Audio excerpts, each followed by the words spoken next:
Oke, kita kembali mengikuti Abam. Ini episode 901 ya Pak Gren. Ya, betul. Mari Pak Gren baca. Dari seorang perempuan usia 30 tahun, lajang tinggal di Surabaya. Shalom Pastor Erastus. Terima kasih atas jawaban yang Pastor Erastus sangat membantu jawaban yang diberikan Pastor Erastus sangat membantu saya sehingga bisa mengambil keputusan bijak dalam mengatasi persoalan keluarga yang ada sehingga saya tidak membenci mereka. Tapi memiliki hati yang mengasihi, memberi bantuan boleh, tapi tidak membuat keluarga bergantung pada kita. Sekarang saya mau tanya Pastor Erastus, pengertian mengenai Matius 16 ayat 19. Contohnya bagaimana? Terima kasih banyak. Pak, saya membaca firman Tuhan di Yakobus 2 ayat 1-13.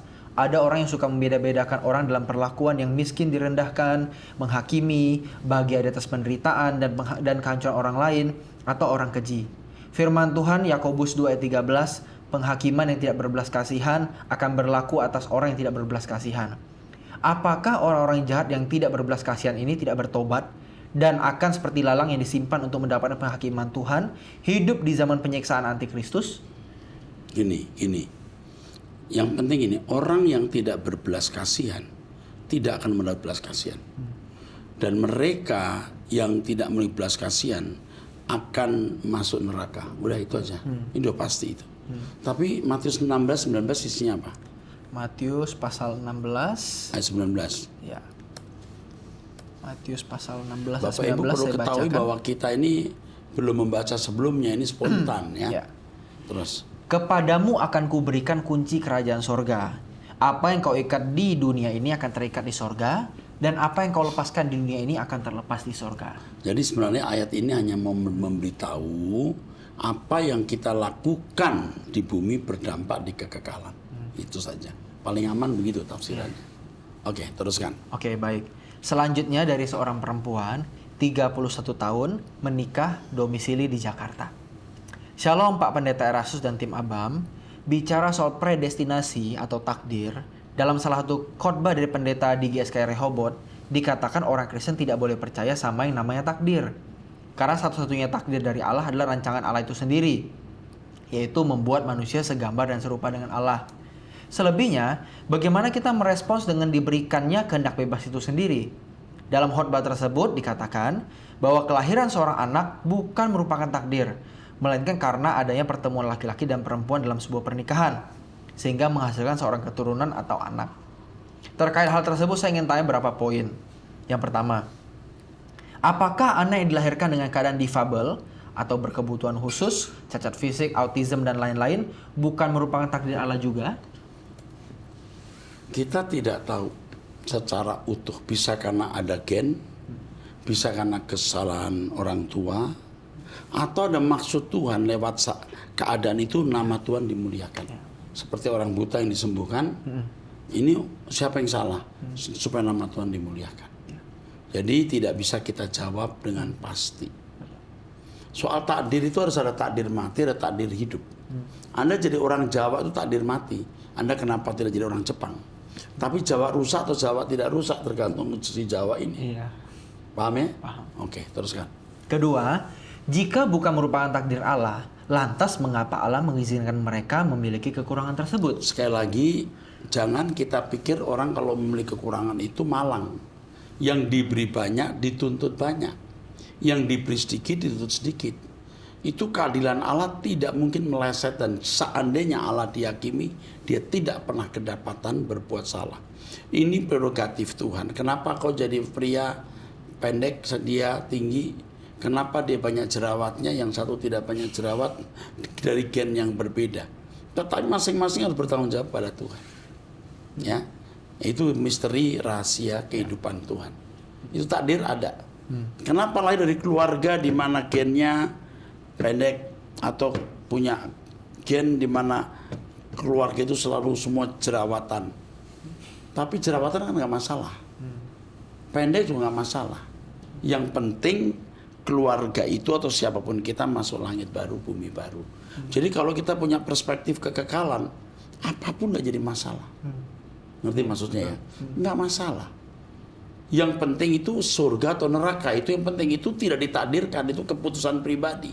Apa dia pendek atau tinggi, jerawatan tidak, kaya atau miskin, autis atau tidak, Tuhan yang akan membuat memberi kesempatan setiap orang mengambil keputusan. Surga neraka bukan takdir, tapi keadaan kita masing-masing hari ini takdir. Karena Allah menentukan kita jadi orang Jawa dengan gen tertentu, dengan keadaan tertentu. Ya. Oke. Kemudian ketiga, lalu bagaimana anak-anak berkebutuhan khusus tersebut bisa menggunakan kehendak bebasnya? Bukankah semua manusia diberikan kehendak bebas?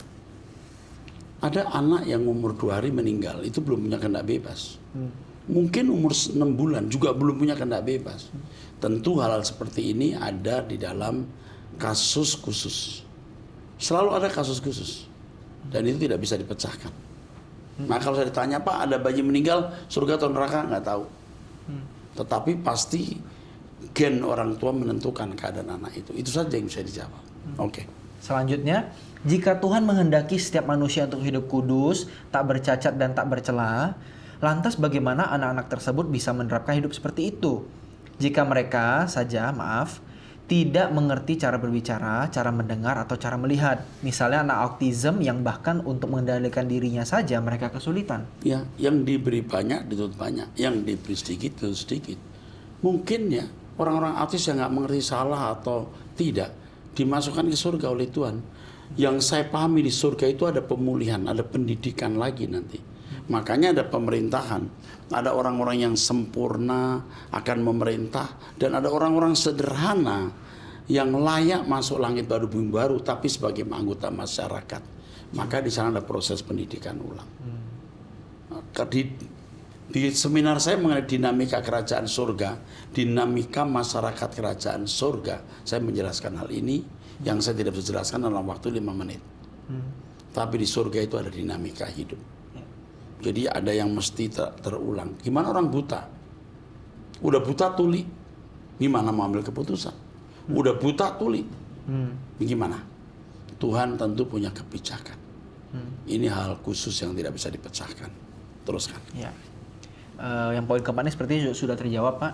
Apakah baca aja? Oh, dibaca saja. Apakah Tuhan memberikan pengecualian terhadap anak-anak seperti itu? Amin. Mohon maaf, Pak, kalau pertanyaannya banyak. Semoga Bapak tidak berkeberatan menjawabnya. Terima kasih, ini Tuhan pertanyaan memberkati. yang memberkati, yang ditunggu oleh banyak orang tua yang anaknya autis. Jadi jangan Anda pikir anakmu autis terus. Begitu masuk kegagalan, anakmu nggak autis lagi. Jadi jangan terlalu menyesal dengan keadaan hari ini, ya ada penyesalan duka. Tapi di kekekalan tidak ada autism, semua sempurna.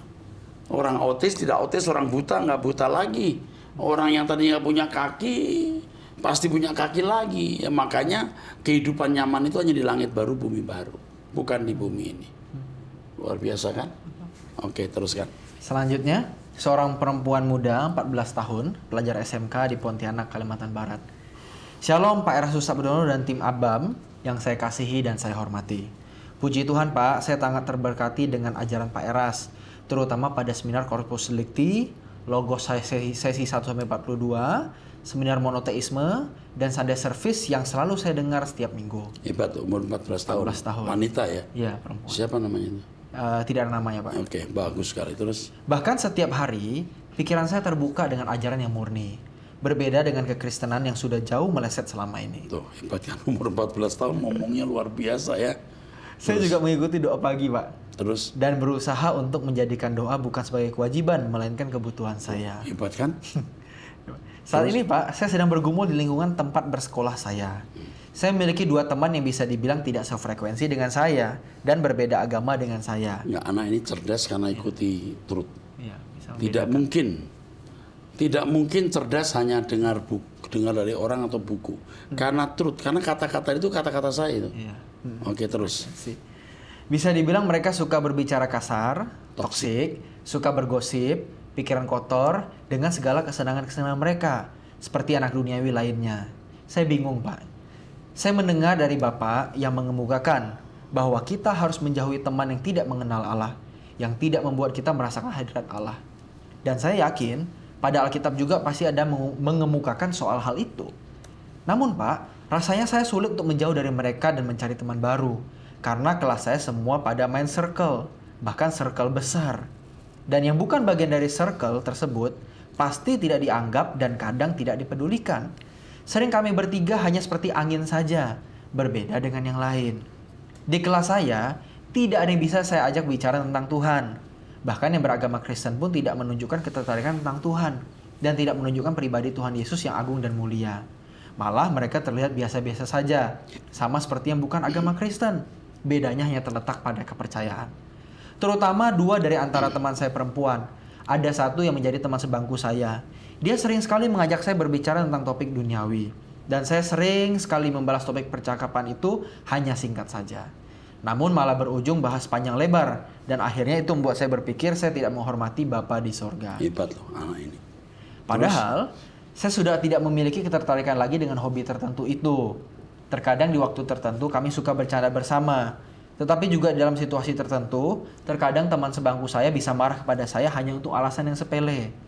Saya berusaha untuk tidak membalas dan membenci, hanya diam saja.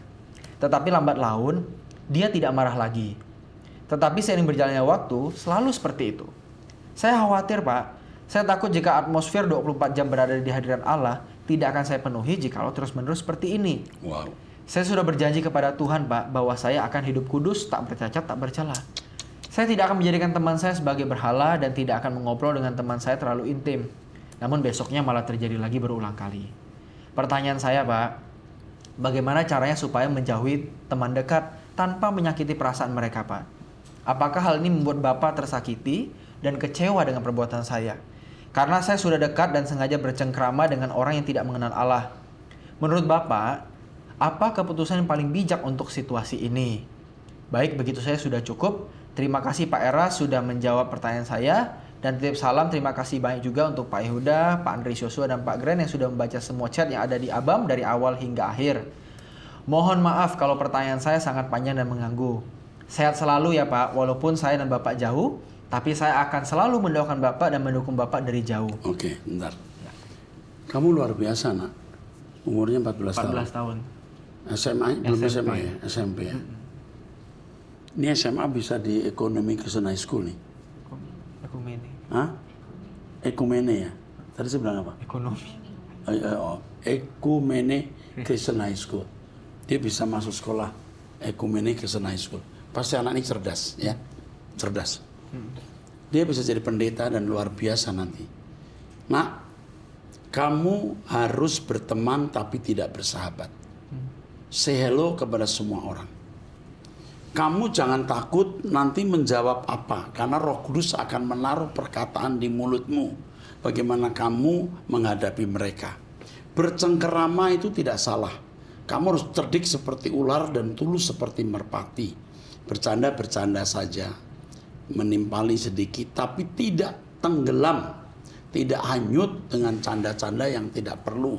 Sampai titik tertentu kamu stop.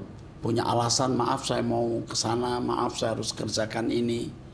Jadi kamu pasti akan diberi hikmat Tuhan menghadapi mereka. Firman Tuhan mengatakan begini, kalau kamu diperhadapkan kepada penguasa, jangan takut mau bicara apa. Karena roh Bapa akan menaruh perkataannya di mulutmu. Ini sama dengan kamu, Nak.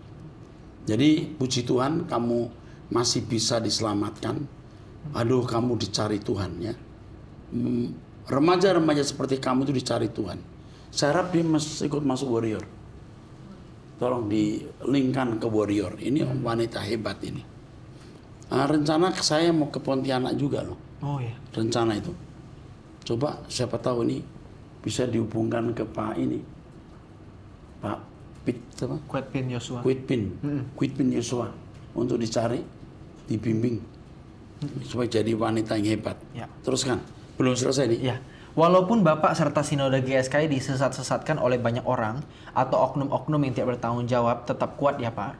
Seperti yang sudah Bapak bilang berkali-kali, tunggu di pengadilan Tuhan nanti. Saya yakin Elohim Yahweh dan yang mulia Tuhan Yesus Kristus ada di pihak Bapak dan akan membela Bapak. Ya, hebat loh, umur 14 tahun begini. Terus? Saya juga ada di pihak Bapak. Bapak sudah saya anggap seperti bagian dari keluarga saya sendiri. Meskipun Bapak tidak mengenal saya. Saya bersyukur kepada Bapak di surga karena dia sudah mempertemukan saya dengan Pak Erastus. Oke, tolong catat nomor teleponnya Nak ya. Nanti coba kamu telepon ngomong dengan saya beberapa menit. Oke, terus ya. Berkat khotbah Bapak yang tegas, kesenangan dalam diri saya yang selalu saya puaskan dengan bermain game dan membaca atau menonton hal-hal yang tidak perlu, akhirnya bisa saya tinggalkan. Wow. Rutinitas saya sehari-hari berubah. Dan hidup saya berubah meskipun masih berproses dan jatuh bangun. Kalau saya tidak bertemu Bapak, pasti saya sudah hancur di masa depan. Wow. Saya juga tidak jarang tertawa mendengar lelucon Bapak saat sedang berkhotbah. Melihat Bapak Saya juga tidak jarang tertawa. Lalu terus Melihat Bapak tersenyum, sudah membuat saya ikut tersenyum. Saya mengucapkan terima kasih banyak kepada Pak Erastus dan semua yang ada di GSKI Rehoboth. Meskipun saat ini saya belum sempurna dan masih ditemukan banyak kesalahan, saya akan terus berjuang supaya saya dijumpai berkenan di hadapan Tuhan. Tuhan memberkati Bapak, keluarga, dan orang terdekat Bapak serta pelayanan Bapak. Pak. Ini kalau kita baca akan jadi pelajaran mahal untuk anak-anak remaja, bahkan untuk orang tua. Bahwa anak-anak remaja kita masih mampu menjadi manusia seperti ini. Jadi jangan kecilkan umur muda. Ini bisa. Hebat. Pak Green sini dari Ketapang ya? Ya, Ketapang. Dekat Pontianak ya? Betul. Oke. Ini bisa dibimbing terus jadi orang hebat. Yang anak-anak muda yang kemarin itu, yang umur-umur muda yang hebat-hebat seperti ini, bisa dikumpulkan ya? Dikumpulkan ya? Kita hubungi jadi komunitas Ya, masuk yang di home. Blitar, yang di Surabaya, yang di Jakarta. Wah, ini hebat loh, ini benih-benih hebat untuk kerajaan surga. Oke, teruskan. Baik. Selanjutnya, seorang pria 42 tahun menikah, memiliki 2 anak di Probolinggo, Jawa Timur. Tadi nama nggak ada tadi ya? Yang tadi tidak ada namanya. Oke, terus oke. Shalom Bapak Erastus, Bapak rohaniku. Saya tidak ada pertanyaan, Pak. Saya ingin berbagi kesaksian dan memberi saran. Saya sudah mengikuti seminar Logos secara penuh, seminar Oneness atau mungkin maksudnya monoteisme, mengikuti ABAM dan sering mendengar khotbah Pak Erastus. Saya membeli buku Kenosis, Surga dan Keselamatan di Luar Kristen, dan lagu-lagu yang sangat memberkati saya, Pak. Seperti lagu yang berjudul Tuhan Perkenankan Aku. Lagu-lagu Pastor Stephen dan Stefani banyak yang saya suka, Pak. Saya juga pernah datang ke peresmian GSKI Rehoboth Surabaya. Kalau yang seminar hari Kamis di Surabaya, saya tidak bisa datang karena bekerja. Mungkin kalau Bapak bisa hari Minggu khotbah di Surabaya, saya akan datang, Pak, dan ingin berfoto langsung dengan Pak Eras. Jadi dalam 8 bulan ini, 80% saya mendengar dan belajar dari pengajaran Pak Eras. Saya juga sedikit membantu memberi di GSKI Rehoboth Kelapa Gading dan masih akan terus membantu, Pak. Saya membantu keuangan itu. Mohon maaf, tidak bisa banyak karena saya juga membantu keuangan di gereja lokal saya. Oh iya, nggak apa-apa. Gereja lokal harus dibantu. Oke, terus. Semoga bisa sedikit membantu pelayanan Pak Eras serta Sekolah Alkitab STT Ekumeni. Ini orang baik loh. Ya. Terima kasih banyak. Jadi uang yang dikirim itu bukan jumlahnya. Kesediaan, ketulusan itu lebih dari nilai uang yang dikirim. Oke, terus. Terima kasih banyak atas semua pengajaran Bapak yang banyak mengubah kehidupan, mengubah perilaku, mengubah cara berpikir, menambah banyak ilmu teologi yang saya tidak pernah tahu sebelumnya, termasuk bahasa Ibrani, Yunani, dan mudah dipahami. Dan yang paling penting, berdampak, berimplikasi untuk berjuang bisa sempurna seperti Bapak dan serupa dengan Tuhan Yesus, juga mempercepat kesucian moralitas saya, berusaha berjuang hidup kudus tak bercela. Dan akhirnya, saya meneruskan pengajaran Pak Eras ke istri dan anak-anak saya, Pak, yang saya yakini benar dan mengajarkan kekristenan tingkat puncak, tingkat tertinggi, yaitu sempurna seperti Bapak dan serupa dengan Tuhan Yesus, masuk langit baru bumi baru, menjadi keluarga kerajaan Allah. Yang saya sangat sesali, kenapa pengajaran Pak Eras baru bisa menyentuh saya 8 bulan lalu. Padahal 3 tahun lalu, saya ada melihat khotbah Bapak, tetapi saya waktu itu tidak ada ketertarikan sama sekali. Mungkin menurut saya, kualitas kerohanian saya waktu itu masih remaja. Jadi, saya berpikir, apakah pengajaran Pak Eras hanya untuk orang-orang dewasa rohani ya, Pak? Jadi saya berpikir dan memaklumi kalau masih banyak pengajaran gereja yang dangkal. Dalam artian hanya mengajarkan berkat mukjizat kesembuhan. Karena saya sendiri juga dari manusia sampah, terus jadi bayi rohani, berproses dalam peristiwa kehidupan dan meresponsnya. Dan akhirnya bisa berjumpa dengan pengajaran Pak Eras yang menurut saya bukan kebetulan. Jadi waktu 8 bulan lalu saya penasaran, apakah orang non-Kristen bisa masuk surga? Nah dari situ keluar khotbah Pak Eras dan saya belajar. Gak lama kemudian keluar seminar Logos. Saya juga mau bersaksi bahwa mendengar seminar Logos Pak Eras Saya syok dan sedih banget Pak waktu itu. Tapi saya bersyukur dan terus mengikuti seminar Logos itu. Akhirnya, kesyokan dan kesedihan saya berakhir dengan sukacita. Dan semakin dahsyat sewaktu selesai mengikuti seminar Logos Kenosis. Di situ saya menemukan mutiara yang belum pernah saya dapatkan sebelumnya Pak. Sungguh luar biasa keadaan rohani saya waktu itu. Sulit diungkapkan kata-kata Pak. Ngeri banget waktu itu. Iman saya seperti menembus langit seperti kata Bapak, makjleb. Beginilah kesaksian saya Pak. Saran saya, apakah bisa ada Abam versi telepon Pak? Karena tidak semua orang bisa menulis seperti ini. Terima kasih untuk pelayanannya Pak Eras dan tim Abam yang begitu sabar membantu Pak Eras. Mungkin kalau Pak Eras dan tim membutuhkan bantuan di daerah timur sini, saya dengan senang hati bisa membantu pelayanan Pak Eras. Sepertinya sebelum ada GSKI di daerah timur sini Pak. Semoga Allah Bapa, Elohim Yahweh, dan Tuhan Yesus senantiasa melindungi Pak Eras beserta keluarga dan tim. Amin. Tinggal di mana ya? Di sini dituliskan tinggal di Probolinggo. Nah, bisa dihubungi. Dia tidak usah pindah dari gerejanya, tapi dia bisa membentuk persekutuan doa. Ya, Pak. Ya, harus di approach untuk itu. Oke. Baik. Teruskan. Ya, Ini luar biasa Zu. Ini kita terharu ya. Orang-orang seperti ini bukan 1-2 loh, banyak loh. Ya, yang diubahkan Tuhan. Mendengar Logos sedih kok Pak Eras nih kok jadi sesat. Tapi begitu 42 dia ikuti baru tahu benar ini. Nah, makanya orang mesti mengikuti. Kalau tidak mengikuti ya nggak bisa. Apalagi udah prejudis ya. Pokoknya nggak mau dengar gitu. Ya nggak bisa. Oke, teruskan. Baik. Selanjutnya seorang perempuan 55 tahun menikah dengan 2 anak di Bekasi Selatan. Shalom Pak Eras dan tim Abam yang terkasih. Saya mau bertanya Pak. Menjelang pemilu yang akan datang, banyak terjadi money politik. Di mana-mana dengan berbagai cara dan alasannya. Sebagai orang Kristen, kita boleh tidak menerimanya. Seandainya ada orang yang benar-benar kekurangan hidupnya atau miskin, sakit, dan lain sebagainya memerlukan uang, boleh tidak menerima uang dari calon legislatif tersebut? Kalau seandainya tidak boleh, apakah mutlak karena ada hukumnya secara agama atau bisa dipertimbangkan mungkin ada manfaatnya? Semoga bisa menjadi edukasi buat umat yang akan memilih dalam pesta demokrasi yang akan datang dan tidak salah memilih pemimpin bangsa ini. Salam sejahtera, Tuhan memberkati. Yang pertama itu cara salah. Itu melanggar undang-undang. Jadi kalau kita menerima uang itu kita ikut salah. Yang kedua apalagi kita terima uang dari A kita coblos B. Itu lebih menipu. Jadi saya harus mengatakan jangan terima. Oke, teruskan. Baik. Selanjutnya dari seorang pria sudah menikah dengan 3 anak di daerah Tangerang. Shalom Pak Eras dan tim. Saya mau bertanya, bagaimana saya mengetahui apakah keadaan hidup saya sudah sesuai yang Bapak inginkan? Bapak di surga inginkan. Bapak di surga inginkan. Karena sepertinya semakin berusaha menetapkan hati untuk hidup berkenan di mata Tuhan, justru keadaan semakin sulit sekali. Saya di PHK sejak COVID. Saya gunakan uang pesangon untuk buka usaha namun gagal. Sekarang saya hanya jadi calo jual beli limbah daur ulang. Tidak setiap saat ada pemasukan untuk memenuhi kebutuhan keluarga. Istri saya ibu rumah tangga dan hanya mengurus anak-anak. Kadang saya merasa berkhianat dengan anak-anak saya. Mereka pintar sekolahnya. Anak saya yang pertama kelas 4 SD, sedang pelatihan olimpiade matematika.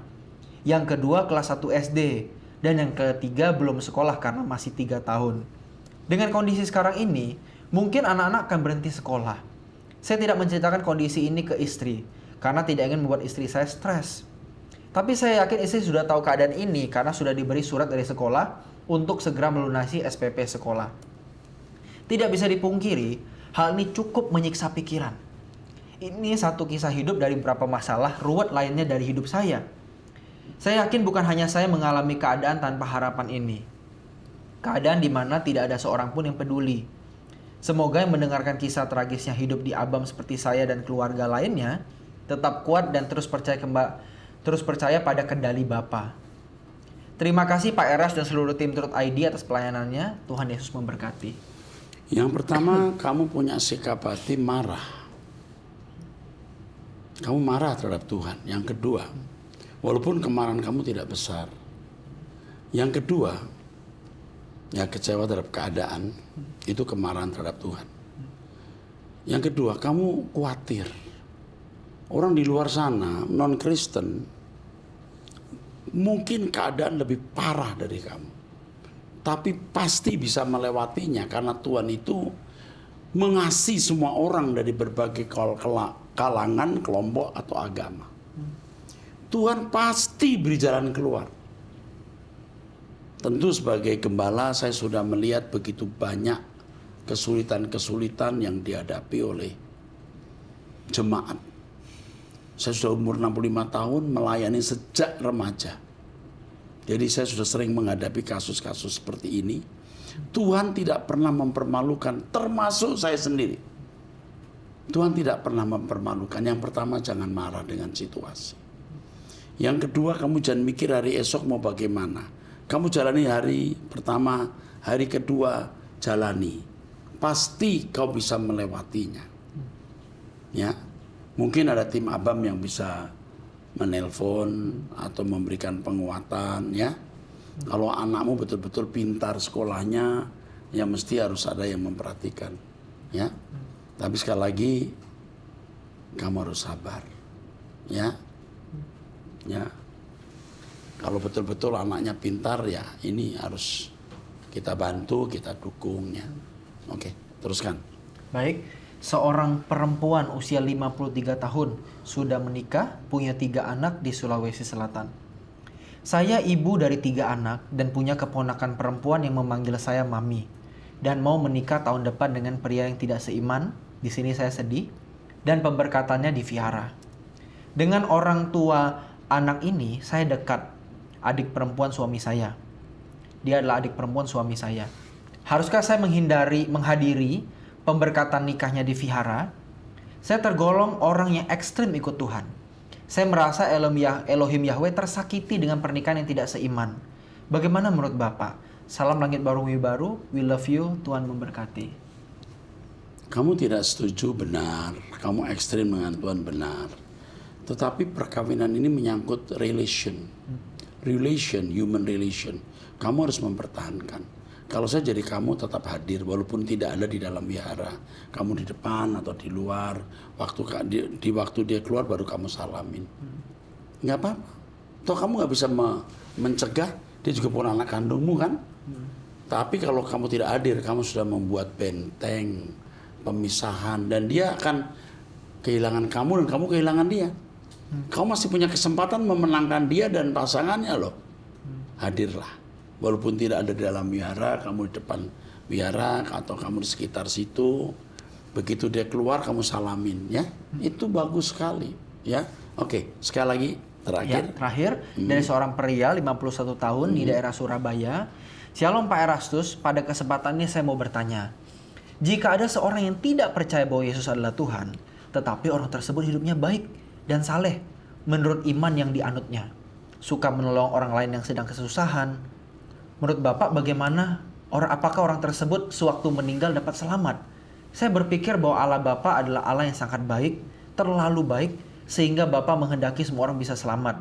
Mohon pencerahan dari Bapak. Terima kasih, Tuhan Yesus memberkati. Kamu harus tahu bahwa tidak semua orang jadi umat pilihan. Jadi kalau orang tidak menjadi umat pilihan, tidak bisa mengenakan ukuran baju kita. Kalau kita itu harus sempurna seperti Bapa serupa dengan Yesus. Kalau mereka hanya berbuat baik yang mengasihi sama seperti diri sendiri. Dan kalau mereka melakukannya, mereka bisa menjadi anggota masyarakat masuk langit baru bumi baru. Mereka masih bisa masuk surga. Senang sekali kita akan akhiri Abam episode 901 ini. Sampai bertemu di Abam episode 902. Tuhan memberkati.